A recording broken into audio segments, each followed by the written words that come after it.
Magandang evening po sa inyo lahat mga kaibigan. I hope all of you are safe and well. Welcome to another episode of the BMA Chronicles. Ito po yung natawag nating Healthy Wednesday segment. Ngayong gabi ay pag-uusapan po natin ang tungkol sa heart disease, treatment and prevention. Ayan, heart disease, treatment and prevention. Okay. Before we are able to discuss about this, ay tinan muna natin po itong ating video.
Yan. Okay. Well, in the last 20 years, heart disease has remained the leading cause of death in the world. And still is, no? Killing more people than ever before.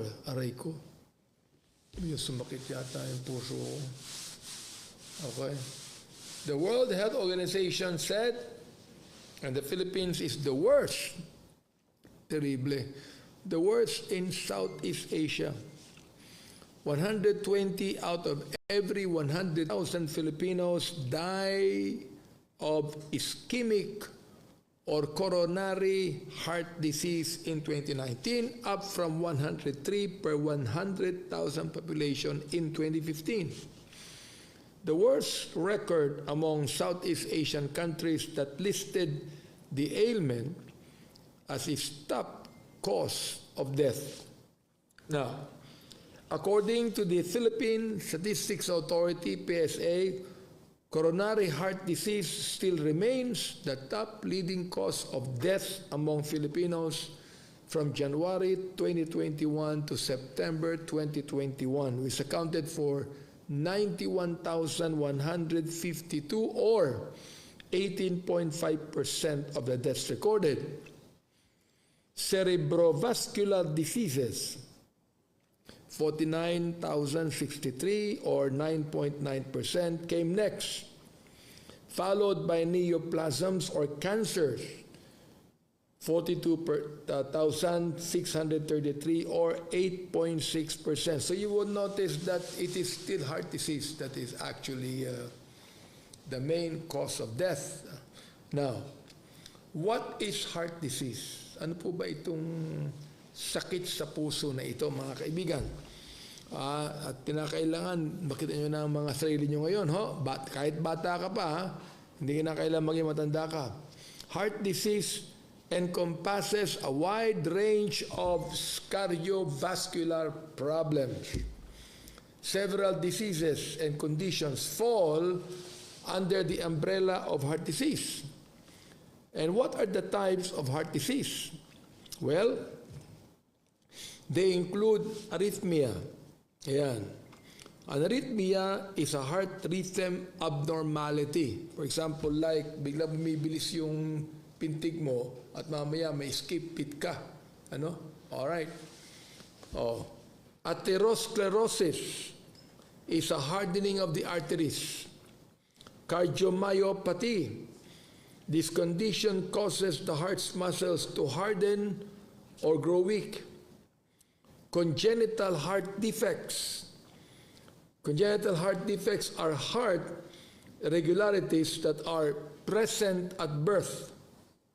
Coronary artery disease or CAD is caused by the buildup of plaque in the heart's arteries. Sometimes it is called ischemic heart disease. Then, heart infections. Ito na mga heart infections na ito may be caused by bacteria, viruses, or parasites. Now, ano yung mga symptoms ng heart disease? Different types of heart disease may result in a variety of different symptoms. Itong babanggitin ko sa inyo are some of the general symptoms one would experience. What's that? Heartbeats that are too fast or too slow. Dizziness. Chest pain. Shortness of breath. A feeling of pressure or squeezing in the chest. Numbness, especially in the limbs. Yung heart attack, nagkakaroon ka ng feeling of pressure or squeezing in the chest, and then it travels to your neck, on shoulder. Okay. What causes heart disease? Each type of heart disease is caused by something entirely unique to that condition. For example, atherosclerosis and CAD, or coronary artery disease, result from plaque build-up in the arteries. Ito yung cholesterol build-up. Okay. Other causes of heart diseases, in general, includes diabetes, heart defects, including congenital heart defects, hypertension, excessive alcohol or caffeine use, stress, and anxiety. Now, what are the risk factors for heart disease? There are many risk factors for heart disease. Some are what? Controllable, and others aren't. Okay? Ang iba, nakukontrol mo, iba hindi. Oo. At ang ibang itong mga risk factors na ito ay high blood pressure, high cholesterol, low levels of high-density lipoprotein, ito yung HDL, low level yan, which is actually the good cholesterol. Kasi yung good cholesterol, kinakain niya yung bad cholesterol. Oo. Yung good cholesterol, nakukuha yan sa tuna, sa salmon, diyan nakukuha yan. Alright. Or smoking, obesity, and physical inactivity. Wala kang exercise. Smoking, for example, is a controllable risk factor.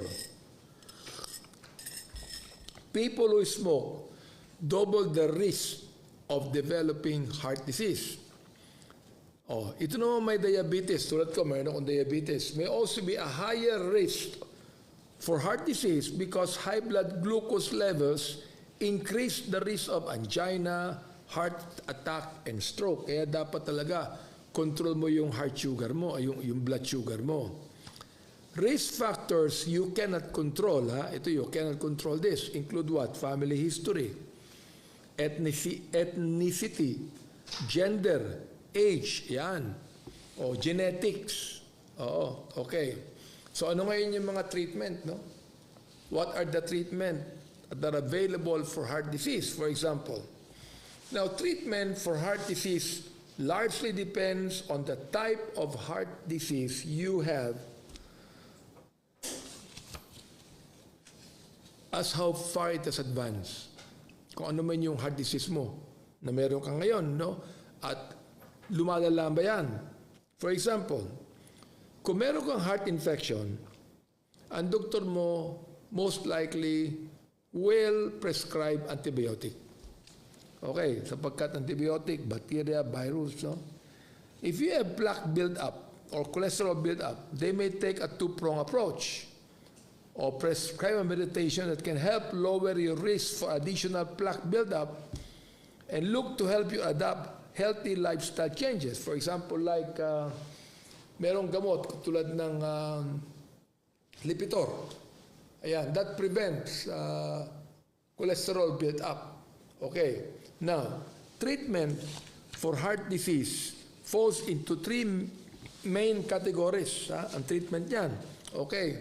Unang-una, lifestyle changes. Healthy lifestyle choices can help you prevent heart disease. They can also help you treat the condition and prevent it from getting worse. Healthy lifestyle.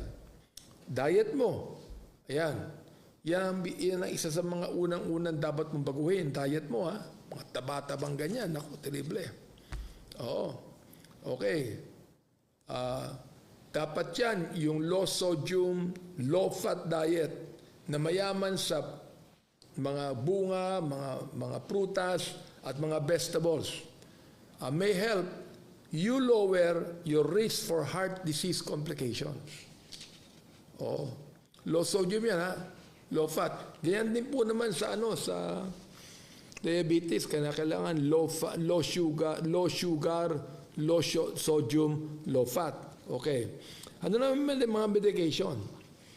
Medication may necessary to treat certain types of heart disease.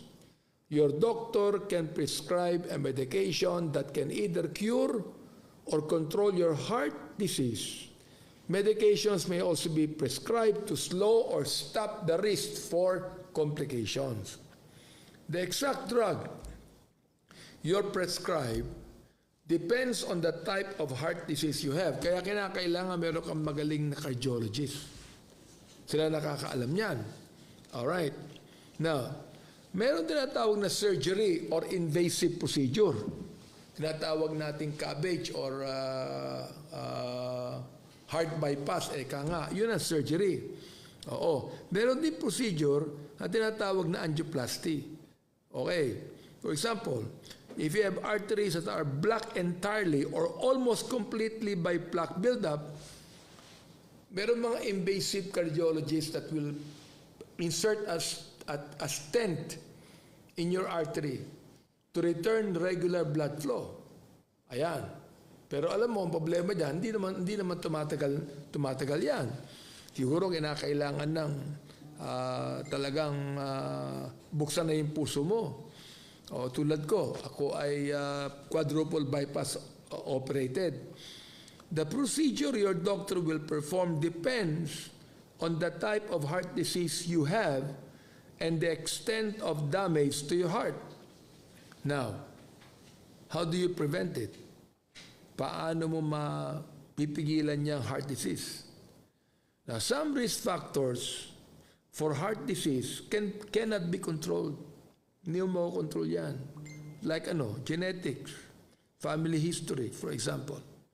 Kasi alam nyo, at totoo niyan, yung kinain ng lolo mo, dahil dugo yan, ay napupunta sa tatay mo.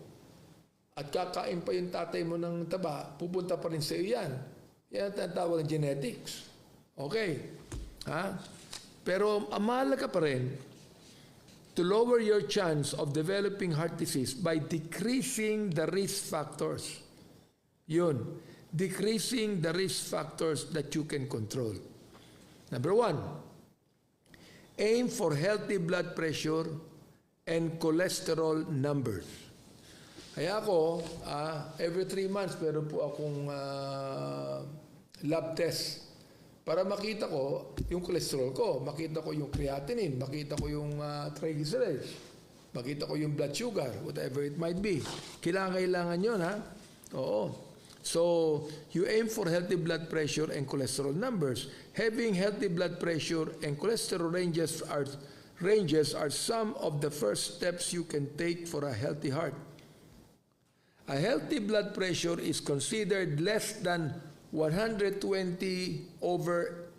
diastolic, 120 systolic, 80 diastolic, which often is expressed as 120/80 or 120/80 mmHg. Higher numbers indicate that the heart is working too hard to pump blood.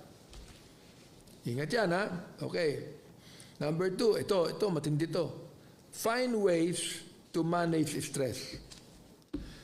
Ang sabi nila, stress ang unang culprit sa heart disease.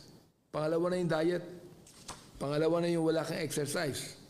So, as simple as it sounds, managing stress can also lower risk for heart disease. Don't underestimate chronic stress as a contributor to heart disease. Yung palagi ka ninenervyos, palagi ka natatakot na maaari mangyari, palagi ka nagwo-worry. Yan, tandaan nyo yan ha. You ought to manage your stress. And number 3, embrace a healthier lifestyle. Ano yun? Ano yung embrace a healthier lifestyle? Kumain ka ng malusog na pagkain and eating healthy food. Exercising regularly. Very, very important yan. Ha? Yan ang ginagawa ko. Oo. At make sure to avoid foods high in saturated fat and salt. Ha? Avoid mo yan. High in saturated fat and salt.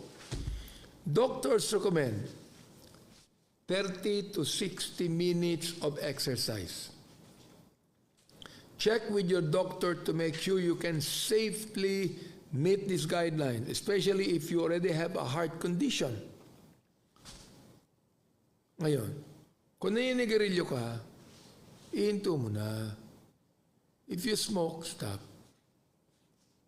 Pareho na yung drugs dyan. O pag alcoholic ka, the nicotine in cigarettes causes blood pressures to constrict, making it harder for oxygenated blood to circulate. And this can lead to atherosclerosis. Okay? Ayan. Let me conclude this heart disease thing, no? Ang kinakailangan. Kasi alam, pinag-usapan natin yung heart dahil sa, siyempre, araw ng mga puso. Diba? Kinakailangan hindi lamang yung emotional heart natin. Kinakailangan yung physical heart natin. Ha? Ay kinakailangang alagaan po natin. Oh. Yan. Sabi ni Hansel Jacinto, sa panahon ngayon, kailangan ingatan ang puso. Oh, tindi, no? Oo. Okay. Ngayon. In conclusion, heart disease cannot be cured or reversed. It requires a lifetime of treatment and careful monitoring. Many of the symptoms of heart disease can be relieved with medications, procedures, and lifestyle changes. When these methods fail, coronary intervention or bypass surgery might be used. If you believe you may be experiencing symptoms of heart disease or if you have risk factors for heart disease, make an appointment to see your doctor ASAP. Okay? Together, the two of you can weigh your risk, conduct a few screening tests, and make a plan for staying healthy. Maraming test yan. Oo. At ang doktor mo, makakaalam yan kung talagang okay ka. Alright? It's important to take charge of your overall health now before a diagnosis may be made. Totoo to, kung meron kang family history. Ako meron eh. Uncle ko, namatay sa stroke. Tatay ko, namatay sa heart attack. Yung isang uncle ko, namatay sa heart attack. Meron kaming family history yan. Oo. Meron kaming condition that increase your risk for heart disease. Taking care of your body and your heart can pay off for many, many years to come. Alam po yan ang doktor mo. At ang doktor makapagsabi kung ilang taong ka pa mamubuhay kung aalagaan mo ang sarili mo. Okay? So, ganito yan. Before we go to our chronic quiz, para sa araw na ito, ay atin munang panoorin ang short video clip na ito upang isum up.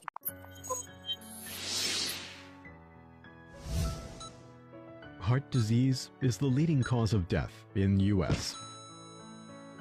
About 630,000 Americans die from heart disease each year. Coronary artery disease is the most common form, killing over 366,000 people a year. It mainly affects men over 45 and women over 55.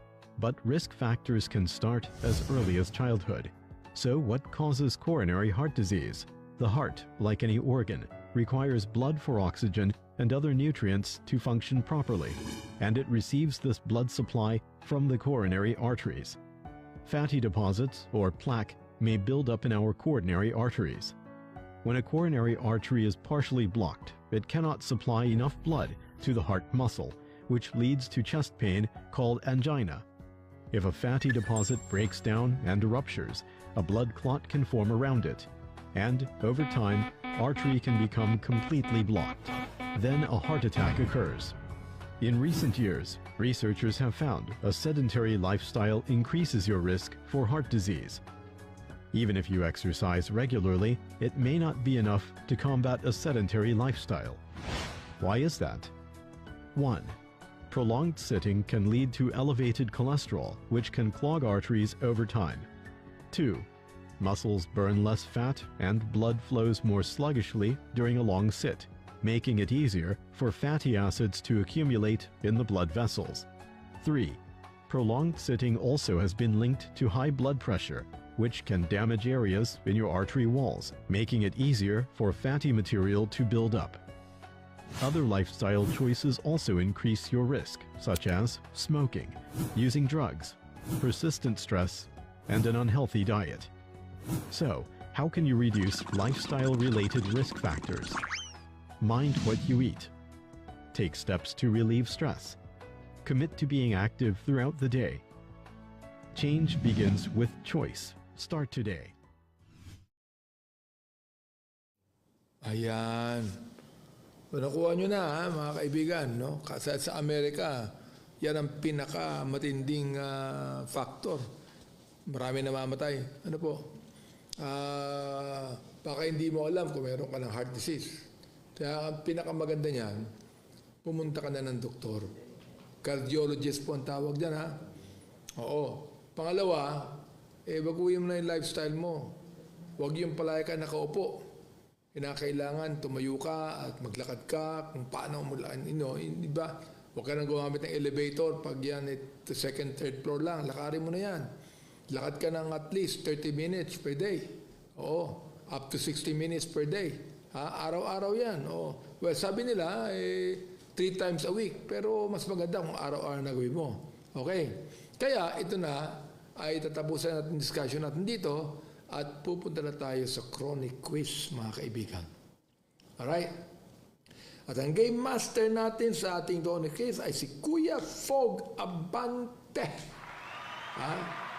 I-explain sa inyo ang mechanics ng mga questions na ibibigay na ito. Okay. Take it away. Take it away. Magandang gabi ho. And again, welcome to another episode ng Chronic Quiz.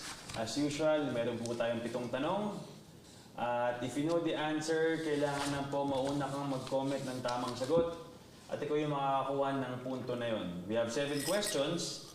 At the end of the 7 questions, kung sino po yung pinakamaraming puntos, ay panalo for that night. Ang panalo po ngayong gabi ay mananalo muli ng 200 GCash.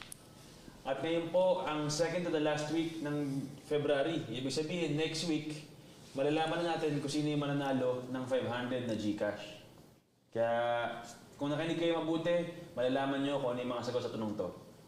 So, kung ready na, question number 1. According to the Philippine Statistics Authority, or PSA, what is the top leading cause of death among Filipinos in 2021? Letter A, cerebrovascular disease.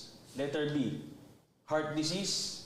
Letter C, liver disease. Or letter D, cancer. Ayun, bilis ah. Meron ka agad. Sumakit ka agad, bilis ah. Si Ethan. Ethan Vargas, tama ka. Heart disease po ang top leading cause of death. 60 days yan. Yes. Ayos, buti nakikinig ka. So 1 point for Ethan Vargas. Kung ready po tayo, question number 2. This condition causes the heart's muscles to harden or grow weak. Letter A, cardiomegaly. Letter B, cardiomyopathy. Letter C, cardiology. Letter D, cardioversion. Or letter E, cardiodalisay.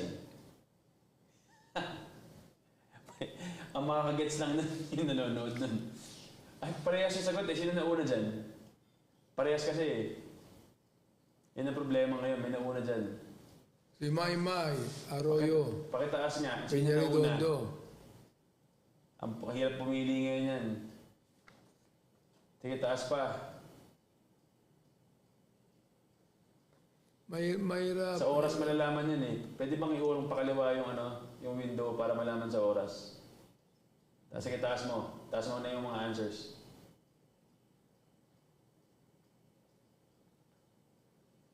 Yung answers na. Taas tayo. Taas yung page. Ulitin mo na lang uli. Baguhin mo yung O, di. Sige, cancel na yung Cancel question na. number 2. Baguhin mo na lang. Baguhin mo na lang yung... Ang hirap eh. Okay, question number 3. If you have arteries that are blocked entirely or almost completely by plaque buildup or cholesterol, your doctor may insert a blank in your artery to return regular blood flow. Ano yun? Letter A, needle. Letter B, nail. Letter C, stent. Or letter D, brush. Ano po ang tamang sagot? Letter A, needle. Letter B, nail. Letter C, stent. O yun na. Preacher Ramil Braga, ikaw ang nakakuha ng tamang sagot all the way from Sapo, Dubai. Tama po kayo. The right answer is stent. Okay. And question number 4. What is considered the normal blood pressure? Letter A, 200 over 90. Letter B, 90 over 60. Letter C, 120 over 80. Letter D, 220 over 120. Pakitaas nga.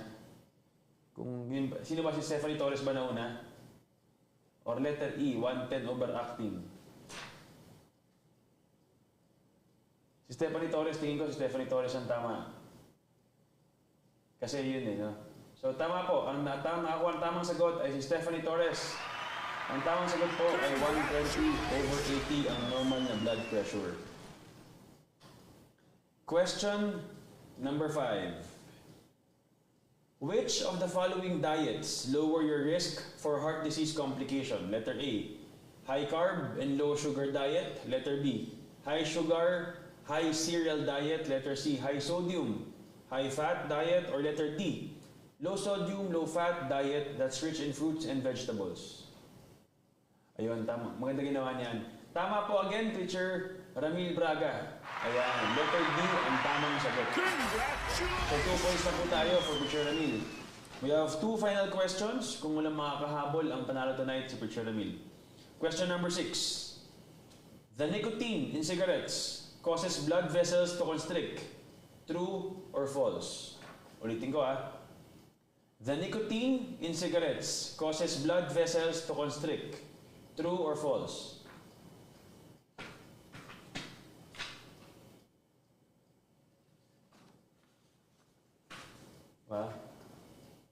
Wala pa sumasagot. Yun, meron na pala. Naglaglan ng konti. Sino nauna? Pakitaas po. Ang naunang sumagot ay si Ate, I think si Ate Ann, no? Tama ba? Ano mo? Si Ate Ann ang nakakuha ng tamang sagot. Tama, true.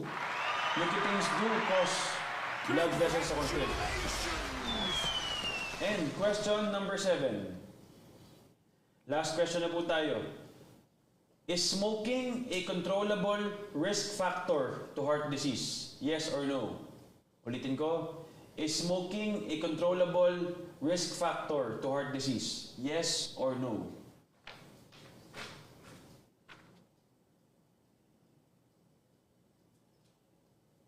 Wala pa. Yun. Sino tama? Si Ate Ann. Ano ulit? Si Ate Ann. So, sabihin tonight, si Ate Ann may 2 points. Congratulations! Si Teacher Ramil may 2 points din. So, paano yan? Ay, Papa? di mo gano'n ng question para Meron ka bang question, Papa? Alin? Meron ka bang bonus question para sa kanang dalawa? Bonus question. Ayan. Ito ang bonus question. Ang heart disease ba ay nagagamot pa Yun. o nare-reverse? Yes or no? Yun.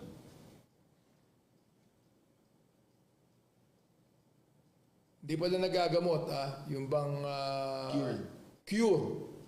Oh, Is can there- heart disease be cured or reversed? Yes or no? Ang pwede lang pong sumagot. Ayun, pareha silang mali. Ayun, tama. Dalawa lang ang kailangan mong kunin sagot. Kaya Ate Ann lang, tsaka kay Preacher Oo, Ramil. tama. Pareha silang yes ang sagot. Oo, Parehas mali. Oo. Ito na lang. Dalawa lang ang sagot, ha? Si Ate Ann lang po, Ano tsaka si lang, Preacher saka si Ramil. Romel Braga, ha? Okay. Okay. Ano yung procedure na ginagawa Ako. sa mga may heart disease? Anong tawag? May clue ba? May clue ba dyan? Ha? May clue ba dyan? Meron. Nilalagyan ng stent. Okay. Pinalagyan ng stent. Anong tawag po doon? Anong tawag sa Yun. yun? Mel Braga, angioplasty. Angioplasty, ang tamang sagot. Palagay ko sa Ramil, angioplasty na to. Si Ramil ang panalo.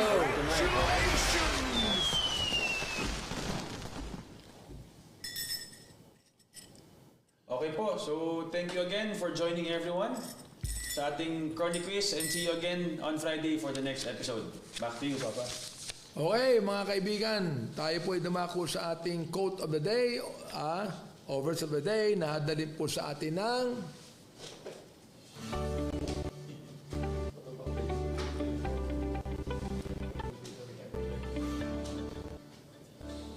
Ayan, yung peace party list po sa survey 0.79. 0.79 po ang survey natin. Ang ganda po niyan, no? Proverbs 4:23, keep thy heart with all diligence, for out of it are the issues of life.